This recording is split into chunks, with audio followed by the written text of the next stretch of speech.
നമ്മളെപ്പം താമസിച്ചു എന്ന് തോന്നി. വേഗം വരുവിൻ. മറ്റാരെയും കാണുന്നില്ലല്ലോ. കസേരയിലെല്ലാം ശൂന്യമാണല്ലോ. ഇനി നമുക്ക് മുമ്പേ അവൾ അകത്തു പോയി കാണുമോ? ഇല്ല, ഒരിക്കലുമില്ല. പ്രാർത്ഥനയും പരിത്യാഗവും ഉപവാസവും പ്രായശ്ചിത്തവും മൂലം നാം നേടിയെടുത്തതാണ് സുന്ദരം. അതിനാൽ തന്നെ ഒരിക്കലും നമുക്ക് കൈവിട്ടു പോകില്ല ഈ അശ്ലഭ മുഹൂർത്തം. എങ്കിലും മറ്റഞ്ചു പേരെ കൂടി കാണുവാനുണ്ടല്ലോ. ഇനി അവർ വരാതിരിക്കുമോ എന്തോ എനിക്ക് ആരും ഭയം തോന്നുന്നു. ഒരിക്കലും ഭയക്കേണ്ടതില്ല പ്രിയരെ. നമുക്ക് തെറ്റ് പറ്റിയിട്ടില്ല. നാം കൃത്യസമയത്ത് തന്നെയാണ് എത്തിച്ചേർന്നിരിക്കുന്നത്. ധൈര്യമായിരിക്കും. അങ്ങനെയെങ്കിൽ നമുക്ക് വിളക്കിലെ തിരി താഴ്ത്തി വെച്ച് നമ്മുടെ പ്രിയനെ കാത്തിരിക്കാം. അല്ലെങ്കിൽ അവൻ വരുമ്പോൾ എണ്ണയെല്ലാം പറ്റി നിരാശരായി നമുക്ക് മടങ്ങേണ്ടി വന്നാലോ? ഉറക്കം വരാതിരിക്കുവാനായി പ്രിയൻ വരും വരെ നമുക്ക് പാടി സ്തുതിച്ചുകൊണ്ടിരിക്കാം.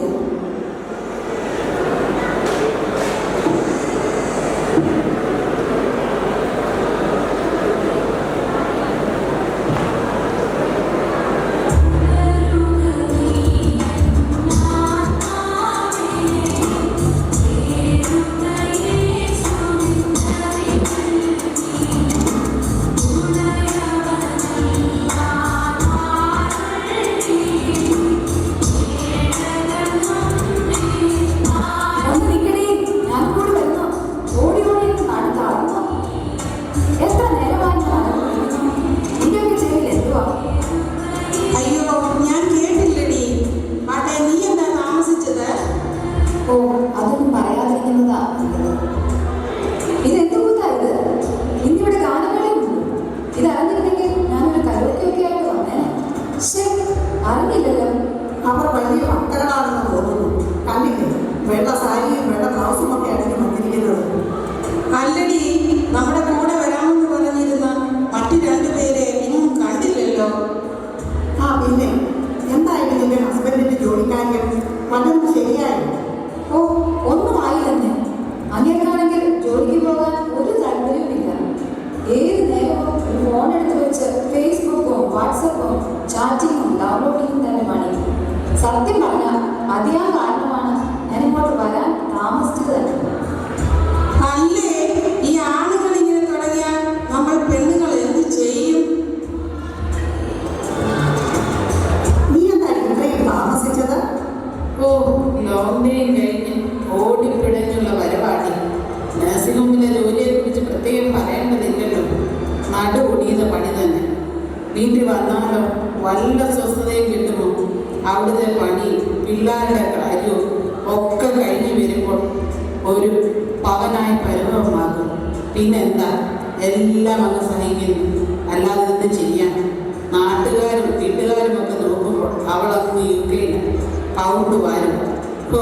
ഈ കഷ്ടപ്പാടും ബുദ്ധിമുട്ടും ഒക്കെ വല്ലവരും അറിയുന്നുണ്ടോ? അതിരിക്കട്ടെ, ഷീല ഇതുവരെ വന്നില്ലേ? ഞാനിവിടെ ആക്ച്വലി നീ എന്താടി ഇത്രയും വൈകിയത്? ഓഹോ, മലയാളമാണ്. എൻ്റെ അമ്മയെ സ്വന്തം ഭാഷയായതുകൊണ്ട് ഒരു റിലാക്സേഷനൊക്കെ ഉണ്ട്. ഇംഗ്ലീഷ് പറഞ്ഞു പറഞ്ഞ് മടുത്തു. ഇതൊന്നും ആരും അറിയത്തില്ലല്ലോ. ആ പിന്നെ ഞാൻ താമസിച്ചതേ പിയേഴ്സിന് 40% ഓഫർ. കുറെ നല്ല ഡ്രസ്സുകൾ വാങ്ങണമായിരുന്നു. ഈ കൊല്ലത്തെ എൻ്റെ ന്യൂ ഇയർ റെസൊല്യൂഷൻ വാർഡ്രോബ് നിറയെ പുതിയ ഡ്രസ്സുകൾ വാങ്ങി നിറയ്ക്കുക എന്നതാണ്. ഈ ഡ്രസ്സ് എങ്ങനെയുണ്ട്?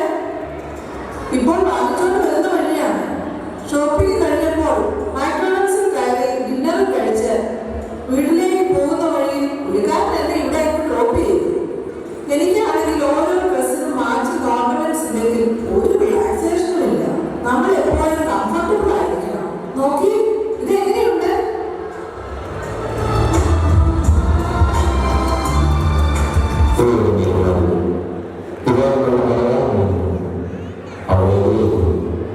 യജമാനൻ വന്നെന്ന് തോന്നുന്നു. എഴുന്നേറ്റ് നിന്ന് പ്രാർത്ഥിച്ചുകൊണ്ട് അവരെ നമുക്ക് എതിരേൽക്കാം. എന്ത് വെപ്പാണി പെണ്ണുകളെ ഇത്? പുള്ളിക്കാരൻ ഇങ്ങോട്ട് തന്നെയാണ് വരുന്നത്. നമുക്കും വിളക്ക് കത്തിക്കാം. എണ്ണയുണ്ടോടി? ഞാൻ കൊണ്ടുവരാൻ മറന്നോ? നിന്റെ കയ്യിലുണ്ടോടി? അയ്യോ, ഞാനത് മറന്നു. ഞാനിപ്പോൾ എന്ത് ചെയ്യും? നമുക്ക് അവരോട് ചോദിക്കാം. കുറച്ചെല്ലാം ഞങ്ങൾ കൂട്ടി